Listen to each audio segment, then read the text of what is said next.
ওনার নাম হচ্ছে মাজদার হোসেন। তো আমরা এই মাজদার হোসেন স্যারের মুখ থেকে ওনার এই সংগ্রাম পরবর্তী এই যে একটা বিশাল রেজাল্ট আমরা পেলাম, যেটাকে আমরা পরিবর্তন না বলে প্রত্যাবর্তন বলছি, তো আমার বক্তব্য শোনার জন্য বলার জন্য রিকোয়েস্ট করছি। আমার বিচার জীবনের প্রথম থেকে এই অবধি একটি কথার উপরে খুব ইমপ্রেশন দিয়ে আসছি, সেটা হচ্ছে এই যে দেখুন, আমাদের দেশের বিচার বিভাগ বিচার প্রার্থীদের প্রতি নেই বিচার ডিসচার্জ করছে না, নির্যাতন করছে। কারণটা একেবারে সহজ। আমাদের দেশে একজন চিফ জাস্টিস ইংল্যান্ডে গেছে, কিন্তু আমার কথা শেষ করব, সব কথা বলা হয়ে গেছে, আমি শুধু আপনাদের একটু স্মরণ করিয়ে দিতে চাই। ওনার সূত্র ধরে আমি কথা বলছি যে আমাদের চিন্তার জগতের, ইনোভেশনের জগতে আমাদের দৃষ্টি দেওয়া উচিত। পুরাতন নিয়ে বসে থাকার সময় এখন আর নাই। তো উনি ইংল্যান্ডে গেছেন চিফ জাস্টিসের সাথে আলোচনার জন্য। তো বিমানবন্দরে যাওয়ার পর ওনারাকে রিসিভ করতে আসছে একজন অর্ডারলি টাইপের কালো চেহারা, ছোট খব্বকায় লোক। তো আমাদের চিফ জাস্টিস মহোদয় খুব নাকশ হয়েছে যে একজন কাউকে পাঠালো না। তারপর কিছুক্ষণ পর দেখছেন ওই ভদ্রলোক একটা সবচেয়ে সুন্দর গাড়িতে যেয়ে উঠলো, তখনও তারা বুঝেনি। তারপর চিফ জাস্টিসের কনফারেন্স রুমে যখন বসলো, তখন চিফ জাস্টিসের চেয়ারে ওই ব্যক্তিকে দেখলেন। তো চিফ জাস্টিস জিজ্ঞাসা করলেন, তোমরা কেন এসেছো? বলে, আমাদের ব্যাকলগ। আপনাদের অবগতির জন্য জানাচ্ছি, এই মুহূর্তে আমাদের দেশে মাত্র 47 লক্ষ মামলা ব্যাকলগ। আরও একটা তথ্য দিচ্ছি, আমাদের নিকটবর্তী দেশ নেপালে কোনো ব্যাকলগ নাই। ম্যাজিস্ট্রেট আদালত থেকে চিফ জাস্টিস পর্যন্ত একটা মামলা ডিসপোজাল হতে অনলি 2 ইয়ার্স লাগে। সিভিল হোক, ক্রিমিনাল হোক, বিভিন্ন কোর্টগুলার বিভিন্ন স্তর, ভেরিয়াস স্টেজেস অফ আপিল যেগুলো আছে, রিভিশন রিভিউ আছে, সেগুলো করতে 4 থেকে 5 বছর লাগে।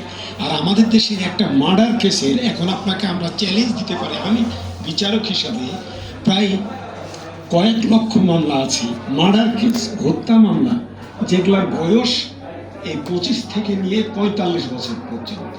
ছোট্ট উদাহরণ দিই, সাগর রুনি হত্যা মামলার মাত্র কত বছর গেছে আপনারা বলতে পারেন? 14 বছর পর হয়ে গেছে। সময় নিয়েছে কতবার জানেন? 125 বার। দিস ইজ আওয়ার রিয়ালিটি, উনি যেটা বলেছেন। তারপর সেই চিফ জাস্টিসকে যখন জিজ্ঞাসা করলেন যে আপনারা কেন এসেছেন, বলে আমাদের ব্যাকলগ। বলে, কেন তোমরা কোন আইন দিয়ে বিচার করো? বলে, কেন আপনাদের দেওয়া সেই CRPC, CPC, evidence act, penal code. বলে, what type of nonsense you. একবারে এইভাবে রাগান্বিত হয়ে উনি বললেন যে ওগুলো তো আমরা ডাস্টবিনে ফেলে দিয়েছি। আমাদের দেশের একটা সিভিল লিটিগেশন ডিসপোজাল করতে অনলি 28 ডেজ লাগে, সর্বোচ্চ 6 মাস। আপনি কল্পনা করতে পারেন, এই মুহূর্তে অনলাইনে ঢুকেন, সেখানকার অবস্থা দেখেন। ইংল্যান্ড, আমেরিকা, তুরস্কে যান, তুরস্কে একটা লোকে আমাদের দেশের সাংবাদিক ভাইরা রিপোর্ট করে বিনা বিচারে 55 বছর কারাগারে। এজাহারের ভুল নাম। আপনি তুরস্কে যান, এরকম যদি কোনো ঘটনা ঘটে, তো ডিটারেন্ট পানিশমেন্ট কি? State will bear all compensation. রাষ্ট্র তার সমস্ত ক্ষতিপূরণ বেয়ার করতে বাধ্য। আপনি চিন্তা করেছেন, তারা পাবলিক ওরিয়েন্টেড গভর্নমেন্ট, আর আমরা বলি আমরা জনগণের সেবক, কিন্তু আমরা জনগণের আল্লাহ খোদা। আমরা মালিক হয়ে যাই যখন ক্ষমতার মসনদে বসি। কখনো আমাদের এই চিন্তা থাকে না ভোটের আগে কত হাতে পায়ে ধরা। রুল অফ ল এর কথা বলা, ডাইসি যে রুল অফ ল এর ডিজাইন স্ট্রাকচার করে দিয়েছে, তাতে সুপ্রিমেসি দিয়েছে জুডিশিয়ারিকে। পার্লামেন্ট আইন পাস করবে, এক্সিকিউটিভ আইন এক্সিকিউট করবে, কিন্তু এই দুয়ের মধ্যে যে হাই হ্যান্ডনেস হবে, পাবলিকের, জনগণের অধিকার রাবচার্ড হবে, ভাইলেশন হবে, সেটা দেখভাল করার authority judiciary. Judiciary is the supreme power. আইন যেগুলো পাস হচ্ছে জনবন্ধন না হলে হাইকোর্ট সেটাকে ultra vires to the constitution করে দেবে। It is the obligatory duty of high court, supreme court. আর এইটা আমরা ভুলে যাই।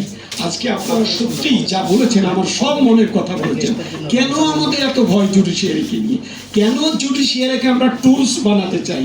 কেন জুডিশিয়ারিকে কেয়ারটেকারের, প্রধানের প্রলোভন দেখে চরিত্র হরণ করতে চাই? এগুলো আমাদের ভাবা উচিত। দুনিয়ার উন্নত দেশ, আমি কয়েকটা দেশের নাম বললাম, আমেরিকা যান, ইংল্যান্ড যান, তুরস্ক যান, জাপান যান, কোরিয়া যান, পার্শ্ববর্তী দেশ, আপনি নেপালে আজকেই ঢুকেন, কি অবস্থা সেখানকার টুরিস্টের, কান্টি মাঝিনি। আর আমরা এই নির্যাতন দেখে আসছি। আমার জীবনে আমি সিরাজগঞ্জে ডিস্ট্রিক্ট জাজ থাকতে একটা মামলার বয়স মাত্র 68 বছর পার্টিসিপেশন।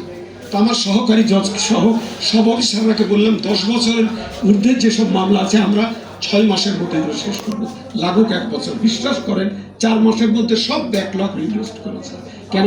আমি এসে চিফ জাস্টিসকে বলেছি আপনি এই কাজটা করেন, সব ডিস্ট্রিক্ট জাজকে বলেন পুরাতন মামলা জরুরি ভিত্তিতে, অগ্রাধিকারের ভিত্তিতে এগুলো ডিসপোজাল করা হোক। তিনি কারেন এমনি এটা। তারপর ওই চিফ জাস্টিস কি বলেছিলাম, যিনি ইংল্যান্ডে গিয়ে শুনলেন যে তোমরা কেন এটা দিয়ে বিচার করো, আইন করতে পারো না তোমরা, তোমাদের